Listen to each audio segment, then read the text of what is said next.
Okay, I must apologize. I didn't realize my camera had stopped working. So I've got way ahead of myself here. So again, this was the board, and I had to get this capacitor removed, which I did. Using the soldering iron, I was able to free it.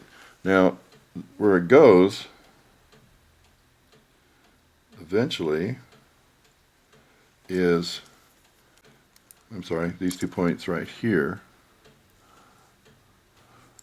And the solder stays in the joint, so what I did was I took my pin vise and a very, very small drill and opened the back up, and then took the 5mm capacitor. Now note on the side of it you can see this is actually a minus sign, so it tells you the polarity. And right here, I don't know if you can see them or not, they're very, very tiny, but this is a plus and a minus, and so it's important that you get those installed correctly. Okay, so what I did then was I put them through with the wires sticking all the way out, but before I did that I took my mechanics soldering paste and I put some of that in the holes, as small as they are. I put some in the holes just to get it in there, knowing I'm going to probably push it back out, but it puts a thin coat in anyway. Then I put a very thin coat on the capacitor wires before I cut them off, just about where they would go in, so they would push a little bit of the soldering paste right down on the top. Let me see if I can figure out where my hand is. Right down on the top. Then, I love these little things. They're like another set of hands. I use these miniature clothespins, and that holds the capacitor in place. And then I put just a little dab of solder on the back of the wires, just above that, because it'll flow down. Then touch it with a soldering iron. Made sure it was secure. Take the clothespin off. Again, make sure the capacitor is very secure. And then I cut those wires off flush with the back of the. So that's kind of where we are. I'm sorry you didn't get to see that, but it's really a delicate soldering job. So again, if you're not really good at soldering, you may want to not use this decoder. You may want to use the 1614 decoder, because you don't have to do any soldering with that if you don't want to. And it gives you the same performance and sound, I think. I can't tell the difference, honestly. And I've got two with the 1622 and one with the 1614, and this will be the next 1622. And I got one more to do with the 1622, and I got two more coming. And I'm going to probably put some of these on eBay once they're converted, and because I don't need that many of them, but I kind of enjoy doing this. So anyway, moving on. Once you've got this done, I like to take the soldering paste, because I'm going to solder my wires on, and I'll go over every one of these points. And again, I'm just kind of roughing them up. I'm not trying to put paste on them so much as just getting them a little bit dirty with it. Some of it may or may not go in the hole. And I'm going to do the same thing with this as I did with the other. I'm going to put the wires through them with paste on them, and then come back. And there is a forward and aft on this thing you need to kind of keep in mind, because it relates to your lights. It's not so much a problem if you do it backwards, but it kind of fools the computer. So you want to make sure you install it like it was. And these are a really tight fit for whatever reason.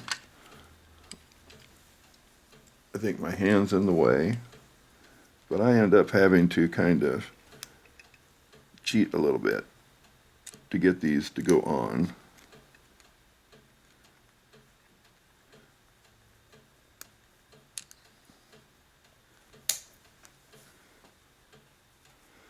There. So now what I'll end up doing is tinning all of these wires, which is no more. I know just about everybody knows. But these wires have never been soldered before.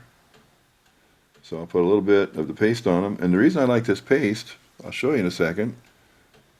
These wires are pretty long, so way too long actually for what I'm going to do.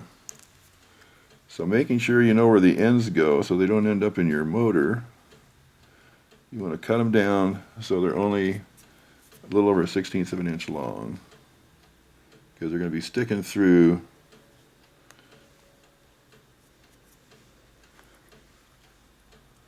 I think you can see what I'm doing. Just like this wire, look how long this one is.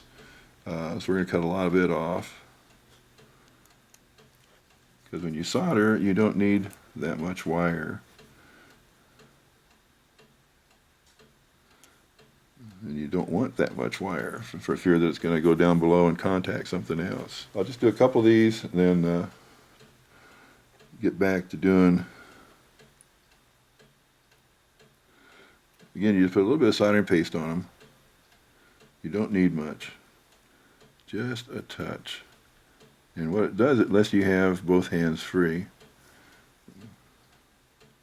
I'm going to cut this one off afterwards because it didn't want to cooperate. So that takes care of that. Then again, with the soldering iron, just make sure it's away from the product, and they're tinned. You just touch them. This one I think is going to be too short. Yeah, I'll have to redo that one. Okay, then the lights.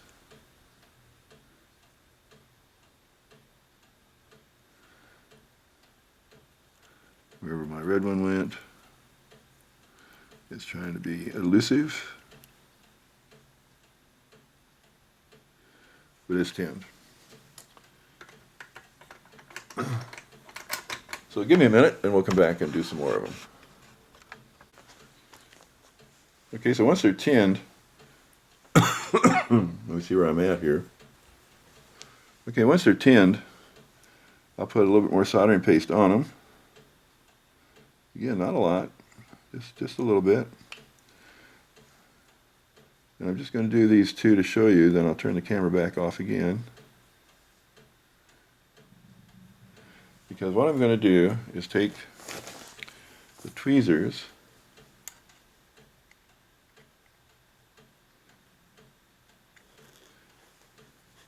and if I have any depth perception left,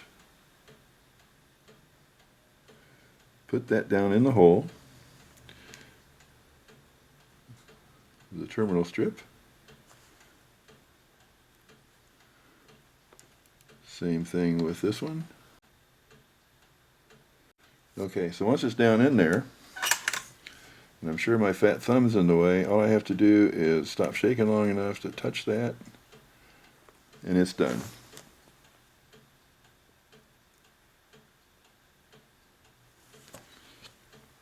Make sure they're secure.